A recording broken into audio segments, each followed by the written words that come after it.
indivisible, with liberty and justice for all. Thank you and good evening. First item on the agenda is Scott Golder, our treasurer collector. Scott, turn it over to you. Okay, we have to do some money things today. First up is the easy one. We're rolling over a ban that we took out in June for $1.5 million. We put it out to bid on September 14th. The winning bidder was Eastern Bank with an interest rate of 1.3. I'm going to need your signatures on 5 pieces of paper on this one. We need to vote to award, or is that Dottam? Nope, this is all old money. All right. We'll start here and we'll work our way this way, and then we'll put it back Okay. over when everyone's signed. Okay, over here, right? Yes.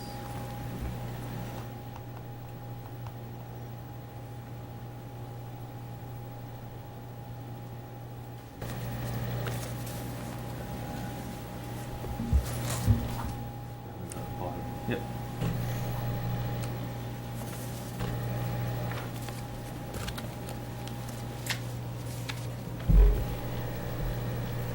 And these are all the same, it's just certifying that it's tax exempt. Okay.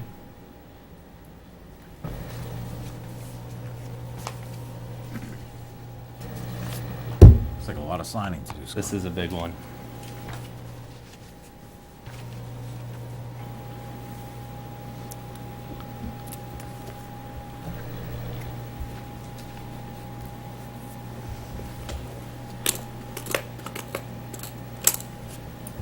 Is that entire pile of stuff we need to sign? Yeah.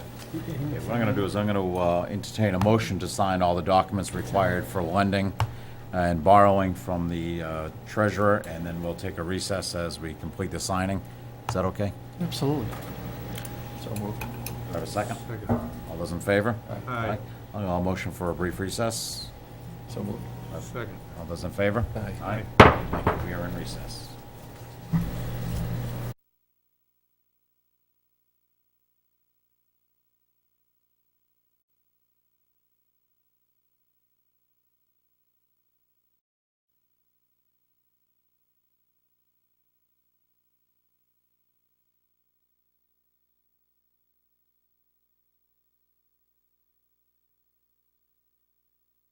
Anything else for us? No, that's it. Delinquent tax collector appointment. Excuse me, before you do this, 3 committees that if you could just take a vote to appoint Scott onto, which is the Oh, TIF sorry. Review Board Yes. and the other 2. Okay. Do I have a motion or any discussion on the appointment of Scott Golder on the committees? These were formerly filled by John Duggan. Second. Further discussion? All those in favor? Aye. Thank you. Delinquent tax collector appointment. Thank you. David? Yes, so as you know, because Scott has been promoted over to treasurer, that opened this position up in the treasurer collector's office. As a result, we had, based on the hiring policy that we're going to talk about later in the evening, but that we implemented for our last meeting specifically to this position, we had a subcommittee of Scott as the department head and Mallory Aaronstein as the assistant town administrator. They met with a handful of candidates, and I'll turn over to Mallory. She can tell you exactly what she did and who they selected.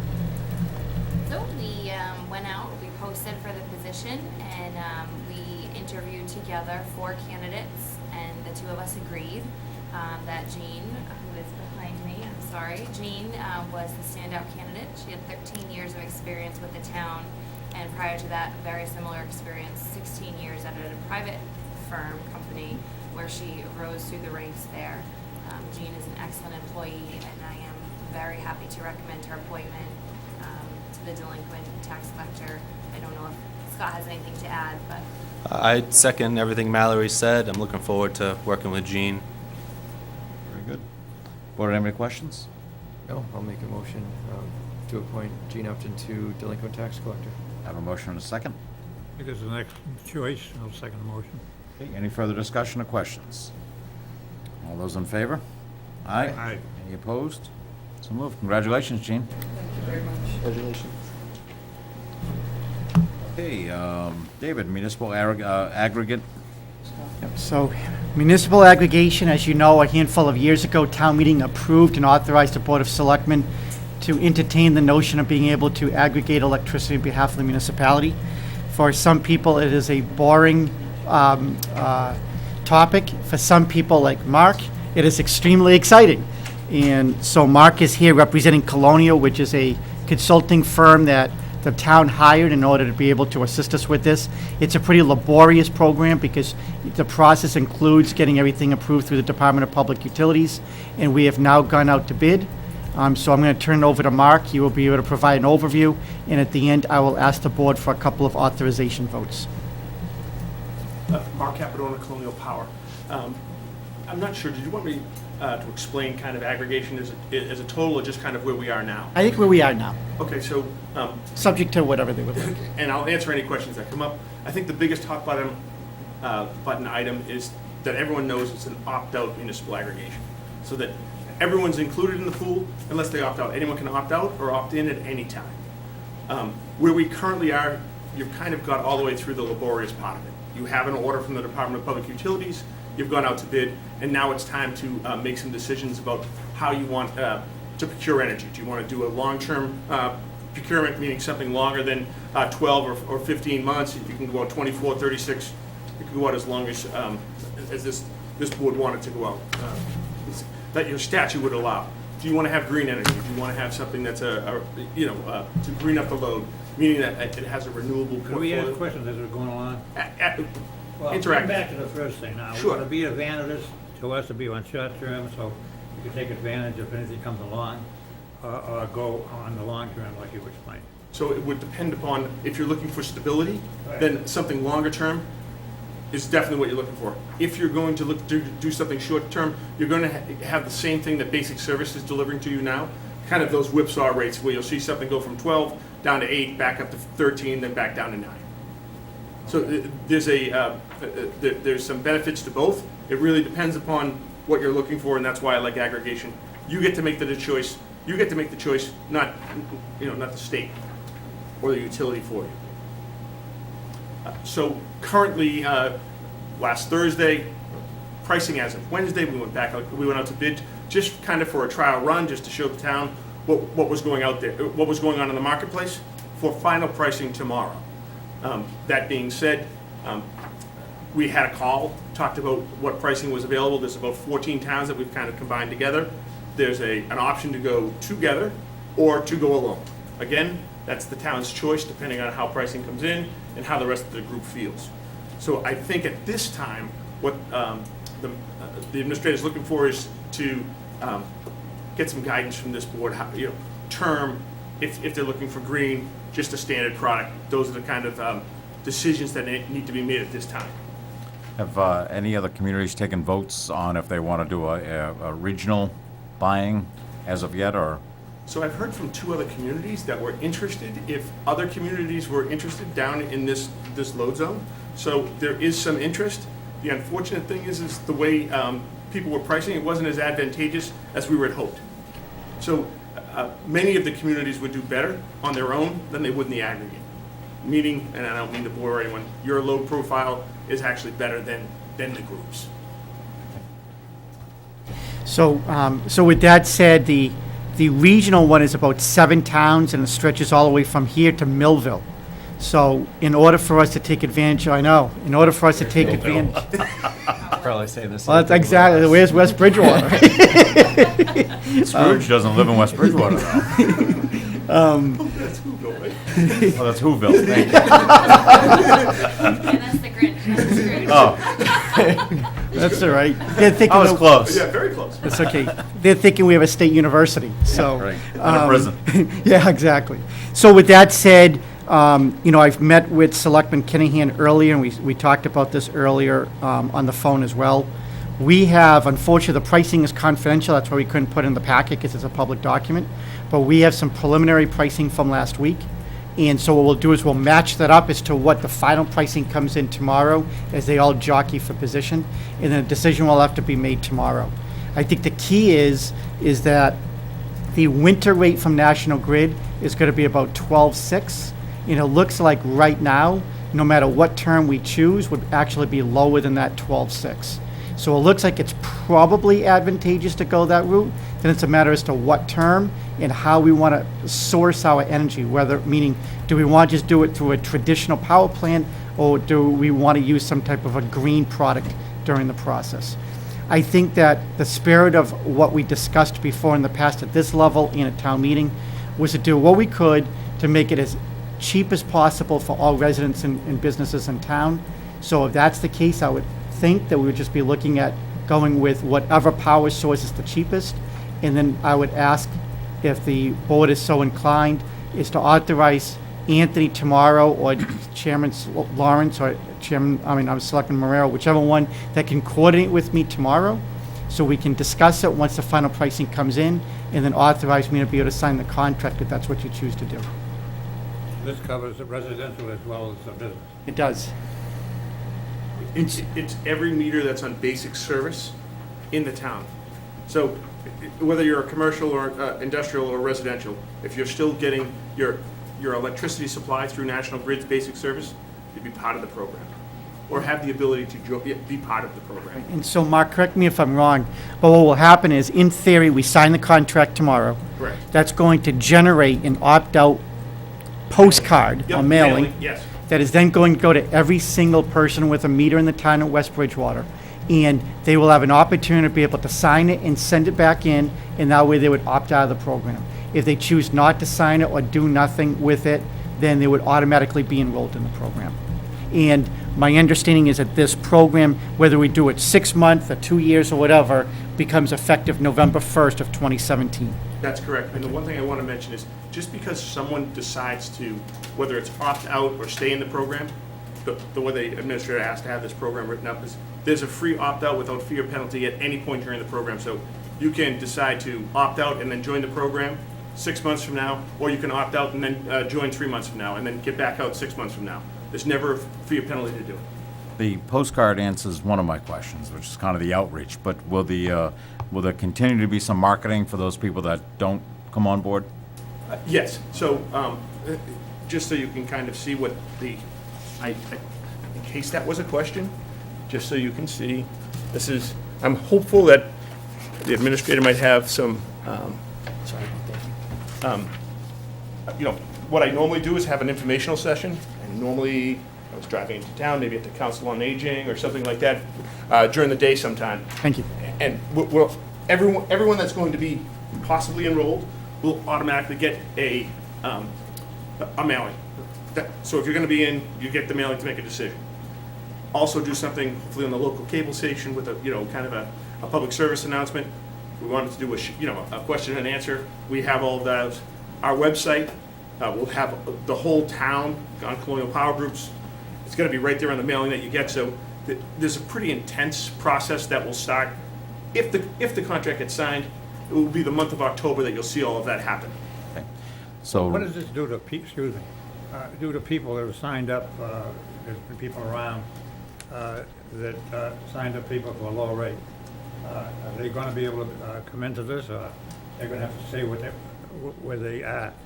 Will this supersede? No, so if they've made a choice, they won't even get the mailing. They can always join the program. All we just ask them to do is make sure there's no fee or penalty to leave that private choice that they've made. So basically, the only people that are going to get this mailing are people that are buying their electricity right now directly from National Grid. If they received a piece of mail at some other point and they went with some other provider, they're going to be exempt. They're going to stay on that. And they can choose to come over, but as of right now, they're going to stay on that program. They can choose to come over, but their own company that they sign a contract with may have a penalty or may have an exit fee, but that's their contract that they signed with that company. That's And they'll exactly remain in correct. that. Okay, that's what I want. Exactly correct. But this one, we would be slamming someone in that scenario, so that Right. would not happen. Okay, thank you. You're welcome.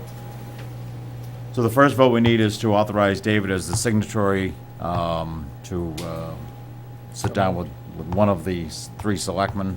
I'm here tomorrow. Are you around tomorrow? It doesn't matter to me who it is. I don't care. Okay, I'll Yeah, if you want I'll be happy to do it if you need me. to, I'll move that we. Okay? Second? Motion, I will be the representative along with David as the signatory. A motion, a second. Any further discussion? All those in favor? Aye. Okay. David? Nope, so that's all we need to do at this point is the fact that I've been authorized to sign, and I will be in concert with you tomorrow. My understanding, if I recall correctly, that's a 1:30 phone call, That's correct. and about how long will that take? It's not going to be long, because everyone's seen what's going to be today. If anyone has any questions, if they want to talk about going together and so forth, happy to have that conversation. But we did meet last week for about an hour, just talking through the pricing form and so forth, so I expect it to be quick.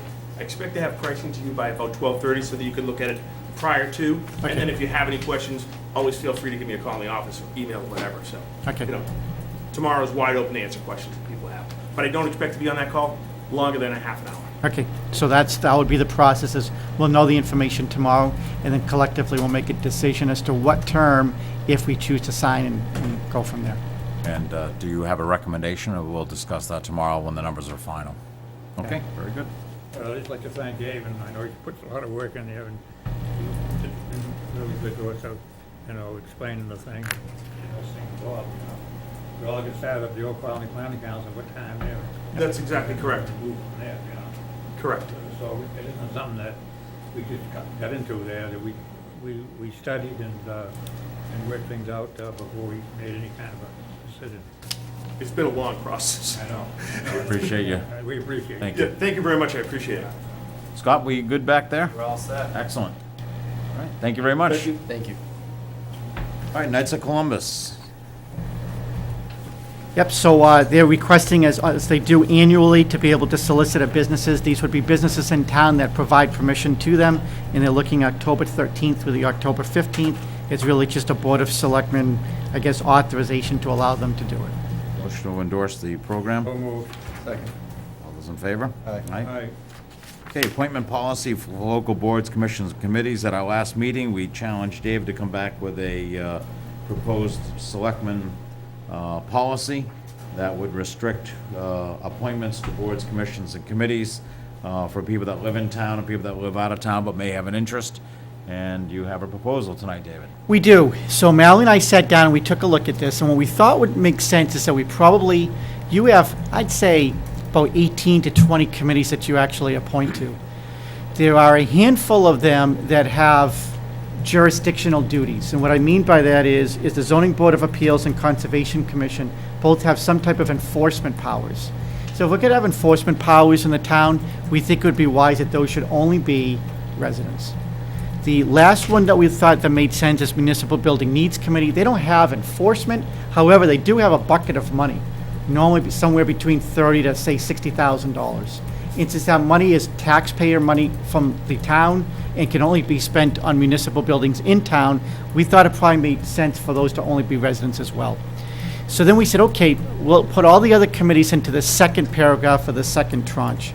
And so we thought from there, limit it to where you could appoint one non-resident to each one of those committees or boards if you so chose. However, that the board would take the official stance that if given an option, that a resident would always receive preference. I have one suggestion. What about changing it wherever it says residents to residents and property owners? Because I think some business owners may be interested in, they have just as much stake, sometimes more, than a resident may have. And I assume when you say that, you're referring to property owners in paragraph 2. And 1, I believe.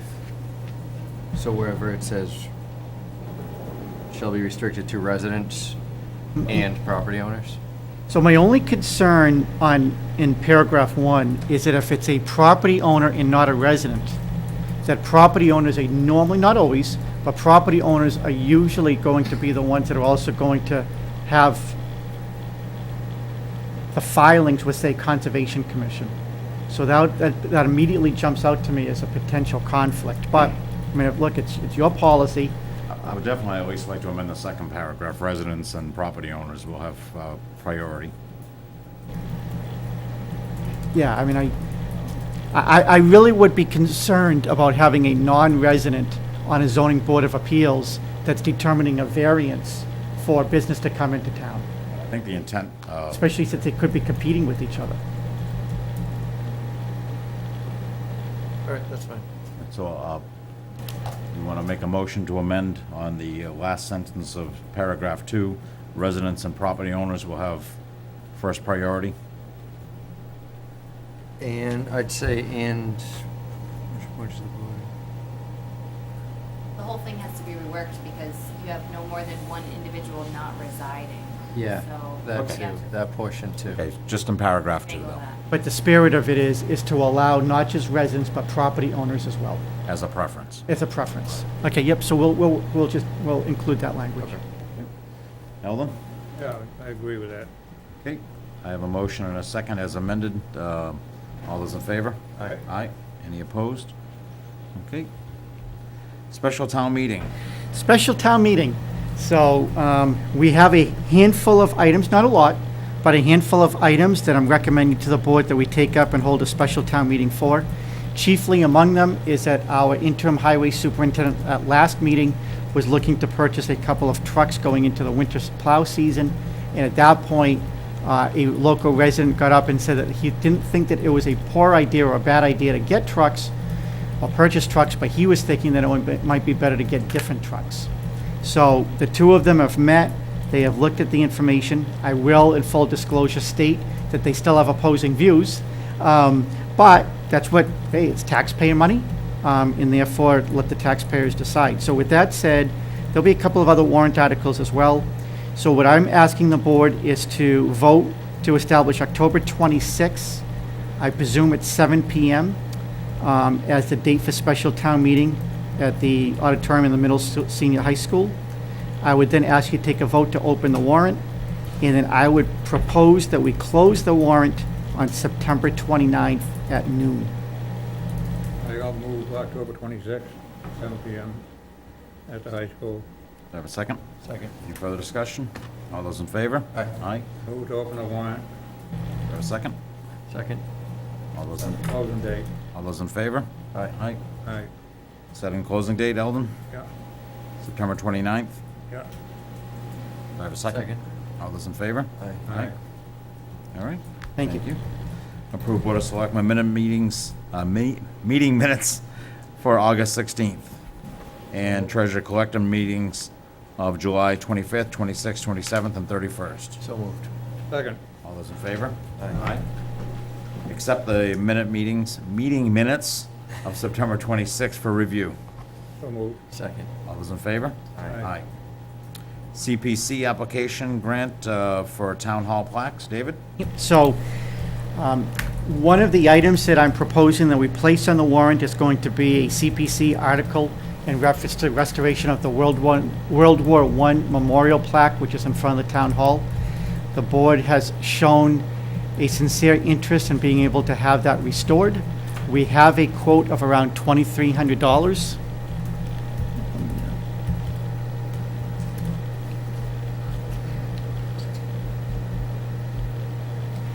We have a quote of around $2,300. We put in $3,000, but obviously we can amend the number if that's what you would like, because they may run into some issues. We had talked about maybe they can clean up a couple of other plaques that are up there at the park as well. The board, and specifically the chair, asked me as to whether or not we could actually move the stone from the town hall to somewhere else that may be more appropriate, and to check with the historical commission, which I did. I spoke to the chairman of the historical commission, and he was in agreement along with his commission that to move that stone in its entirety to World War I Memorial Park with other memorials that are up there probably made a lot of sense. And so the commission not only weighed in on that, the commission also already voted that that stone and its respective plaque is of historical significance to the town, and therefore would qualify for historical funds through the CPC. I then met with Sean Anderson, the interim highway superintendent. He already inspected the stone and has determined that he would have no problem being able to lift it and move it and bring it down to War Memorial Park as well. So before you is the CPC application, and just looking for your feedback if there's any modifications to it, and a vote in the affirmative to go forward with the application. Well, ironically, we also have the park superintendent here. We do. Chris, you want to weigh in on it at all? We do have a CPA meeting coming up. I think we scheduled it for the second week of October. to deal with the 9/11. So this, we could put this on there and review it. And I think it's a great idea to move it. And we can go down and find a spot that works, you know? Chris, do you have any other plaques that you would recommend restoring? To restore it, well, there is the World War II Vietnam plaque that's on a stone down there now. I think it's World War II in Vietnam, yes. And they probably could be cleaned up. Where are they? They're in the park right at the flagpole. Okay. And we also have the Pulpit Rock. There's other plaques in that park that probably could be cleaned up if there was more money. Maybe have them evaluate the ones down at the park. I think the oldest is probably the James Keith. But then I think there's a couple Deacon plaques down there. And Probably were all put in there in 1939 when they built the park. So with that said, because Chris and I spoke about this maybe about 2 weeks ago or so. With that said, it sounds like you would be in favor of using CPC funds to do this. Then what I would ask you to do is to take a vote in support. And then what we will do is, because you're going to approve the warrant article anyway, so what we'll do is that I'll, in the meantime, get additional quotes, put it all together, and then that night we can determine as to how much you would like to support for that. I don't think it would need another vote of the Historic Commission because it's already a nationally registered Correct. historic site and all that, so. Absolutely. I think it's a great thing, because those things, especially the one we have out front here, Yep. and I've seen the one down at the back too, they need to be brought up and cleaned up. All right, so motion to accept the application for the grant for CPC money. So moved. Second. I have a motion, a second. All those in favor? Aye. Aye.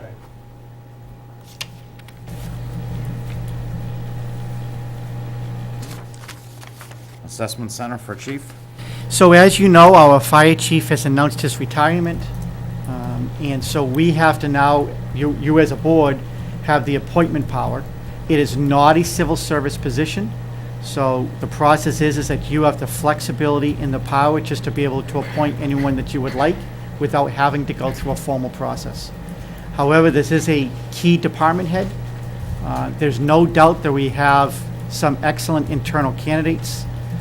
However, I do think that it's always wise to be able to make sure that from a professional standpoint is that we go through some type of vetting process. And so my recommendation to you is as follows, is to look at hiring an assessment center, which is consistent with what we did with the police department. But in order for me to do that, I just want to make sure that you know all of your options available to you. Is that one, is that you can just make an appointment. Two, is that you can authorize me to go out and hire an assessment center for internal candidates only, which means anybody internally can apply, go through the assessment process, be ranked. Those members would come back to you. You would do the final interviews and make the final selection. Or you can do the exact same process, except that you would not limit it to internal applicants, but that you would allow it to be external applicants as well. And therefore, anybody with whatever rank and above that you so choose could apply for the position, and again, would follow an assessment program, come back before you with the top candidates, and make the final selection. The only one thing I would ask you to keep in mind is that most assessment centers give what they call a base bid. So for example, in the police department, they allowed us to be able to have up to 6 candidates for around $6,000 because we did it twice. And then they give you an a la carte pricing for every single person above and beyond that. So when you go to external candidates, obviously there's no way for us to know whether we may get one external candidate or 30, and at only say $500 a piece. If you get 20 candidates, it's $10,000. So it makes it difficult to be able to budget for it. My recommendation would be to go with an assessment center for internal candidates only, but I want to make sure that you had all the facts, and then I'll answer any of your questions, and I will ask you to take a vote. My preference would be to open it up to external, whether or not we do the assessment center. We do have the option of charging the candidates for the assessment center, either the full amount or say $100 in order to weed out the people who might not be as serious. Would that fee also include interior candidates or just external candidates? I believe it would have to include all candidates. Eldon? Oh, I like the assessment center, but I'd like to stay with the internal candidates as far as that's what I differ with us. I'd like to open it up, but I'd like us to do the process, so, we have three different opinions. There you go. I think we should open it to external. I think we have an obligation to find the best possible candidate we can. I hope that it's someone internal. I hope that we've trained our employees well enough that that person will shine and there will be an internal candidate, but I think we have an obligation to make sure that there aren't better candidates out there. What do we do with the police? We stayed with the inside, oh, yeah. I And I believe don't mind, there's, as you know, I don't mind opening up to outside, I just think it should be, I think we should set the process. What? okay. I'm not in favor of the assessment center. I feel we should set the process. If we set up a subcommittee of Mallory and David and the current chief or what, and they bring the final three candidates to us, and then we interview them internally. I agree with where we're headed with that. I just don't think we're there yet. I don't think we're ready to implement that. And I don't think this department's big enough. The assessment center, I think, is awesome, wonderful when you have a big bank of interior candidates. I think we have a small bank of interior candidates and possibly some exterior candidates. So I agree with Anthony. Let's allow outside candidates if they wish to apply. But I think we should set the process. Yeah, let's go along with that. I'd be okay with compromising with that. And who would we want to, my brain thought was that we have a screening committee of 3 to screen the candidates, to bring us the top 3. Would we want to include the current chief, or would we want the, I find that kind of awkward. sometimes. It all depends. Sometimes it's done, sometimes it's not. How about the police chief, the administrator and assistant administrator? So typically we have David do a round after. Typically David isn't on the committee, right? That's correct. So I think you're right. If we were to do that, probably have Mallory as the assistant town administrator, have 2 department heads, and then they would screen from, say, 12 to 3. I'll vet those 3 and then bring those 3 to you. So I will at least make the motion that it's Mallory and Police Chief Flaherty. Who the third is, I guess we can. Yeah, I'm not sure who the most appropriate person would be. And what we can do, if you would like, is that if you want to take that under advisement, that say, okay, now that I know that that's the process you would like, then we can at least immediately post for the job. So I will post for the job, and then at the next meeting, you can take a vote as to who the screening committee would be. I'd like to move forward with at least those 2, make sure they're interested, because if Chief's not interested, or Mallory's, well, it's Mallory's job, I guess, but if for some reason there's not an interest, then at the next meeting we'll know, and if you want to come up with a third name, David, or maybe the board wants to authorize David to appoint the third person. I wouldn't have a problem with that, 2 appointments from us and 1 from David. That's fine with me. Yeah, is that okay? Okay. So moved. Second. All those in favor? Aye. Aye. Thank you. Thank you. Appointment of Anthony Kinahan to the Rent Control Board. Over the last few months, I've been begging people in the community to come forward, willing to serve on numerous boards, but one in particular that is desperate need was the Rent Control Board. It's a board and committee that is crucial in town and cannot operate without a quorum, which they currently don't even have enough members to have a quorum. So Anthony has stepped forward and willingness to serve on that. Is there any state conflict that would prevent this, David? I don't believe so. It may be wise to protect Selectman Kinahan to just get a letter from town council. You can take the vote if you would like, subject to him, but I do think we should probably get the letter to be safe. I Matt, agree with it, because his mother's on that board, right? that's true. You know, I just don't want any conflict here, open meeting law violation or whatever, we don't need that. We have a counselor in the back if, I think My preference would be if the request was made to our office, we could research it and draft a letter. So, Eldon, I'll entertain a motion to go forward with the appointment pending a satisfactory That's what I do. I make a review motion from to go, council. You know, subject to whatever the town council's opinion is. All those in favor? Oh, I'll second the motion, I'm sorry. All those in favor? Aye. I'll recuse myself. All right, Anthony's recusing. Discussion of Agriculture Commission? So this is one item that I left as a separate entry, but it really is tied to the special town meeting warrant articles.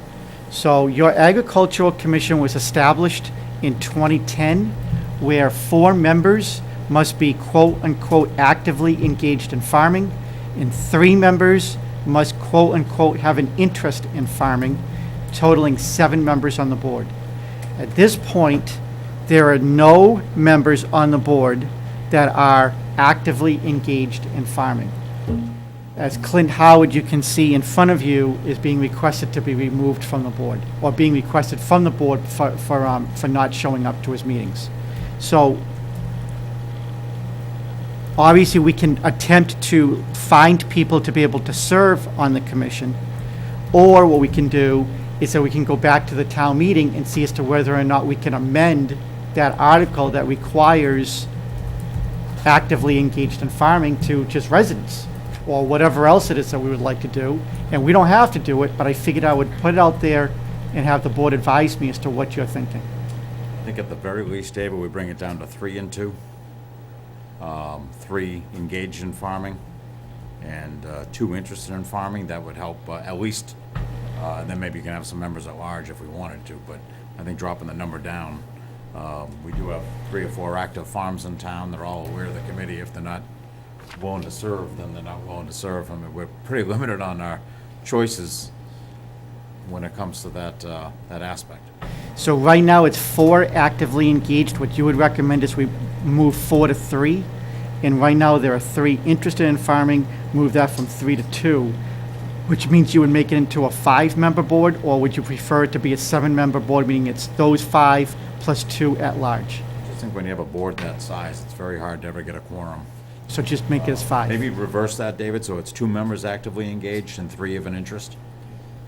Yeah, I'd say the less, the Yeah, better. that It's sounds. gonna be hard to get. I think we have, a very, very active farmer, active not only in farming but retail, that maybe we want to reach out to, and he wouldn't have to live in town, but he is a major property owner in town now at CNC Farm, so maybe we reach out to him to see if he'd be willing to serve. All right. And just as an FYI, my general counsel has just informed me that there is a statute on it as well, so I have to make sure that what you're looking to do is consistent with the statute, so we'll review it. Is there a definition in there? There is, and it's actually, our bylaw is just more stringent than the statute is on it. So the Okay. statute, you can have fewer than 4, as long as they're interested in agriculture. But our bylaw is more stringent than that, so. So that'll be an adjustment at town meeting. All right, if you want It's- to bring that back to us the next meeting for a formal vote. Yeah, because at next meeting, you're going to be voting on your warrant articles, so would you like to bring this in as part of your special town meeting for next meeting? Yes. Okay, so then that's where I would have it. All right. You had something else on the Agriculture Commission, David? I did not. Yes, we had a discussion on a member. Oh, I'm so sorry. I'm so sorry. Yes, so the member of the Agricultural Commission is requesting that the Board of Selectmen take action to remove Clint Howard from the Agricultural Commission for non-responsiveness. Is his term up? His term is not up, but the board does have a policy of 75% attendance. I think we only do that at their year of appointment. And Did our office send a letter, or just the board? my understanding is only them. I'd like to Even send a letter consulted or first. talked to about this, or? I don't know. Anthony was making a motion that we send a letter to that member, reminding him about the 75% attendance requirements as a first I'll second it. notification. Okay, I have a motion and a second. All those in favor? Aye. Aye.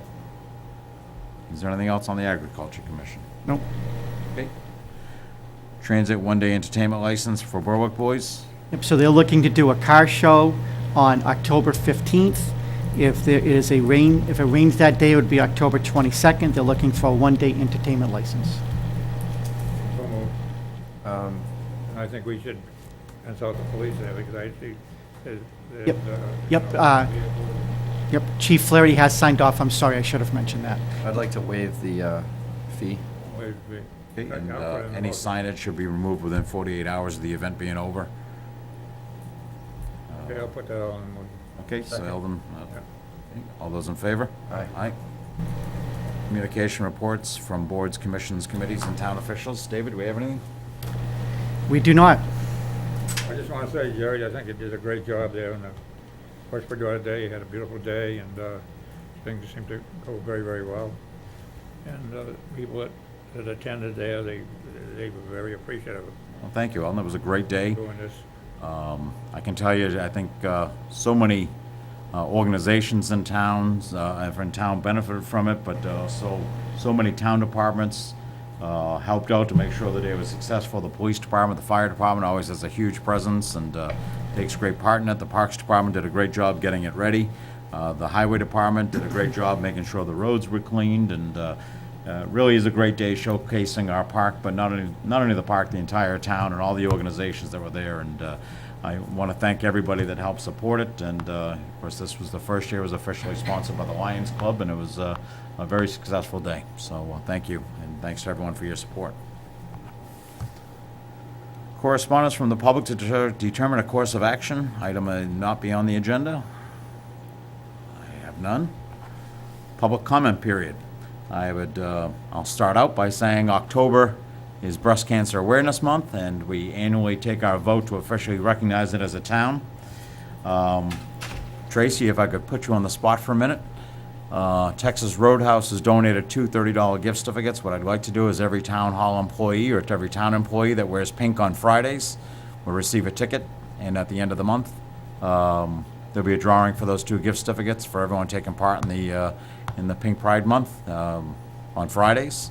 And I believe our schools actually do wear pink on Fridays also to commemorate Breast Cancer Awareness Month. And Chris, again, seeing you here, will remind you to light up Town Hall. It'll be adored in pink. Thank you very much. Anyone have anything else? I have none. All right. Moving on, Rodman's Road Race, September 23rd. Yep, so as you know, they do this on an annual basis. The police chief has already signed off on it. It is on September 23rd. It is from 8 o'clock to 2 o'clock. You will see on page 89 of your packet the roads that the road race will be coming through West Bridgewater on. Again, this is part of the policy where I already signed off on it, and I'm providing an FYI to the board. So you don't need any official vote. That is correct. Okay. Next one is another FYI. Our town bylaw currently states that the Finance Committee is appointed from a subcommittee that is appointed from the town moderator. That town moderator historically has had the same members on that subcommittee, and unfortunately, those members cannot be involved this year. So the town moderator has contacted me and stated that he cannot find enough people to be on that subcommittee, and as a result, that means in order to fill the remaining positions, the Finance Committee and the Board of Selectmen will have to act in unison to be able to appoint someone. So again, this is just an FYI to you that at some time in the future, that committee will come to you and make a joint appointment. David, is there I know you've been working with the moderator for a while. Will we have some type of a process maybe we can adopt at the special town meeting to change the policy on that, or is that state law for the committee to appoint? Nope, it's just a local bylaw. I did actually have that conversation in depth with the town moderator. He and I are both in agreement that we probably should do something. However, he felt strongly that for something as important as FinCom, that we should do it only at the annual town meeting, Okay. and asked that we wait till then. Very good, thank you. All right, hiring policy, we had a draft at the last meeting. We did. So it is before you, and basically, as we did earlier for a non-department head, is that we had a local screening committee. That screening committee interviewed the candidates. I did the final vetting, and then we made that appointment to you, and you ratified that decision. On department heads, is that we would have a screening committee. I would do the final vetting, and then you would do the final interviews and make the appointment at that point as well. That is what we have captured in this policy. Motion to accept the policy as So moved. amended. Second. Okay, all those in favor? Aye. Thank you very much. Highway Forestry Department merger. At our last meeting, we had a pretty in-depth presentation, and that was kind of a follow-up to one we had about a year ago on merging the Highway and Forestry Departments to create a DPW, for the lack of better words. We'll use that for now. And David, do you have anything further to present? We do. So the board asked me as to whether or not I could do some additional financial analysis, and also to work with Selectman Kinahan to do additional research as well. So I know Selectman Kinahan met with the department, so if you want to speak to that first. Yeah, I met with everyone from the highway and forestry, all in the same room, including Chris and Sean. I think it was a pretty good conversation. They had a lot of questions. I think part of their hesitation was they weren't fully aware of what it would mean. Hopefully I was able to explain a lot to them, and that really that much won't be changing in their day-to-day life. I think they did have two significant legitimate concerns. The first one being not being able to use all the equipment that they aren't using today that the other department is using. I think that we have a pretty easy solution for that, and not only that, we should be doing this anyway. We should be training all the employees. So I reassured them that we'd open any training that, appropriate training that they're interested in up to them. And I think we have an obligation to do that for all employees, not just them. And whether or not this merger were happening, we should be doing that anyway. Their second concern seemed to be the overtime. So currently, the highway department guys are the first called in for overtime related to snow and ice removal. They don't want to lose that, seemed, because they get a little more overtime per year. I think highway averages about $6,500 a year in overtime. Forestry's around $3,500. Is that about right? So if you average that together, if everyone were called in at the same time, everyone might get, I don't know, around $4,800 a year. So they'd lose $1,500, $1,700 a year if the call list were to just be all the guys straight down. I don't have a solution for that right now. I'd ask that we empower David to work with the employees in the union to come up with an arrangement to make them happy and something that seems reasonable. I think that they should be able to work that out fairly easily. Eldon? Yeah, well, basically, it sounds like a good idea, but anything we do is, cost effective. And I talked to David at length even today about this, and I started looking in the, I know that if this is done in the emergency too, I'm looking for savings. One of the things too, what are we going to do? Are we going to put somebody else on? Where is the savings, David? That's what I want to know. So the savings is chiefly arrived from the fact that we believe by moving two departments into one, that we get a little bit more efficient and some synergies where we do not have to backfill one laborer. If you'll recall, when the highway superintendent retired at the end of last year, we then promoted the foreman, Sean Anderson, into an interim position, but we never backfilled his laborer position. So the way I'm making this presentation now is that if we make our current forestry superintendent the director and our current interim superintendent of the highway the assistant director, Chris has 4 laborers, the other side has 7 laborers. We combine those two, we would not have to backfill that one last laborer position. And on your last page of your presentation, which is, I believe, page 92, you'll see the cost analysis that I'm providing over the course of 32 years, which is from day 1 through 32, allows someone to be able to max out their pension.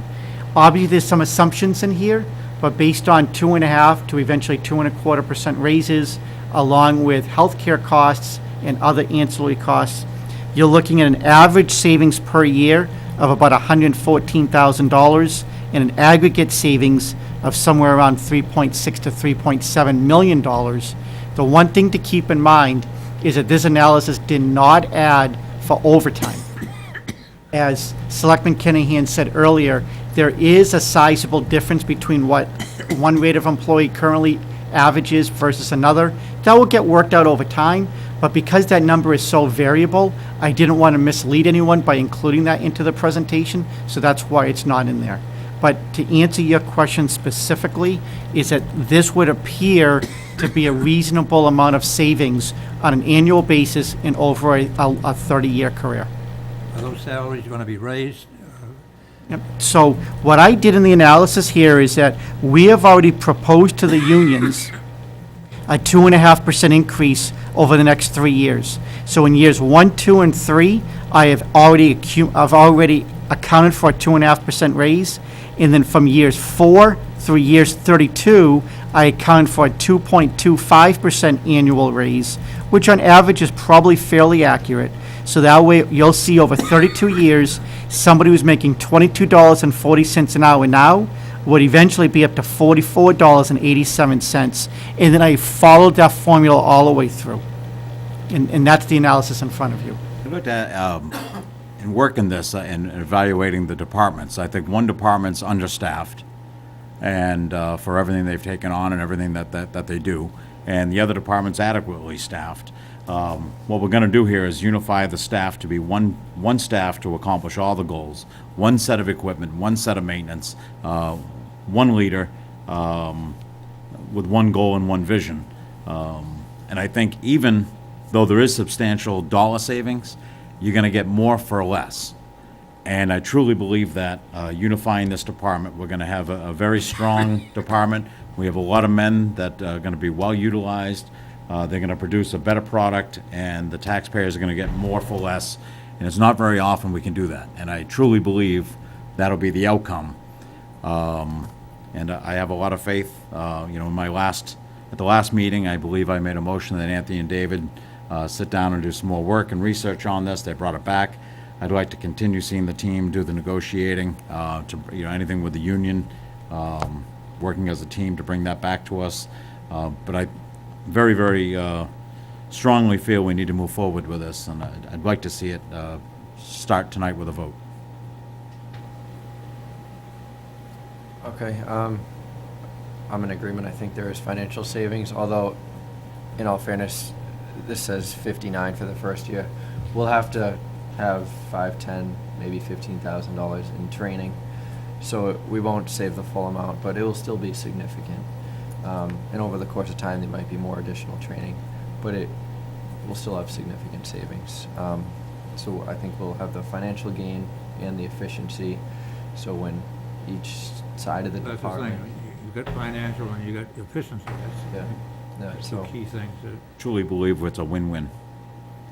I'll make a motion that we move forward with the merger, and we'll continue to work with final negotiations.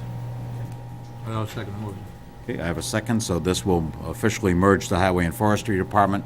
Once agreements can be made between the town and the two proposed department heads, which is Chris Anatelli and Sean Anderson. The two of you will negotiate that and bring back a final contract to the board. And whenever we reach an agreement with the unions. Well, just to be clear, there's no agreement with the unions that have to be brought, but we will notify them. Yes. But we will, and then as Selectman Kinahan said, is that I think it is fair that we make some attempt to be able to reconcile some of the monetary losses of the highway department, so we'll make that attempt as well. Absolutely.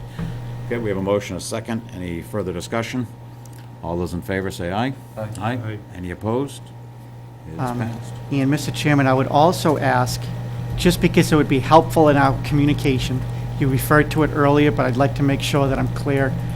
Do we call it the Department of Public Works? If you're comfortable with that, I just want to make sure so I can refer to that term. If you still want to just call it highway and it's no longer forestry, I'm fine with that. I just want to make sure going forward that I use the correct terminology. I was once told, I don't know if there's any legality to it, but I was once told a true DPW has to include water. I I say it's just the verbiage the town chooses, but as long as there's no legalities, I think it should be called the Department of Public Works. I go along with it. I don't care what it's called. Well, I'll entertain a motion to officially call the new department and disband the current separate departments, the Department of Public Works. Moved. Second. Further discussion? All those in favor? Aye. Thank you. Thank you. Anything else to come before the board? Okay, I will entertain a motion to enter an executive session, not to return to open session for the purpose of conducting a strategy session for non-union personnel, specifically the Director of Public Works and the Assistant Director of Public Works, and to discuss strategy with respect to potential litigation, specifically the May Institute versus the town of West Bridgewater, since, in my opinion, as chair, negotiating an open session would have a detrimental effect on the bargaining position of the town of West Bridgewater. Requires a roll call vote. Yes. Kinahan, yes. Warrants, yes. I thank you for tuning in and watching, and good night.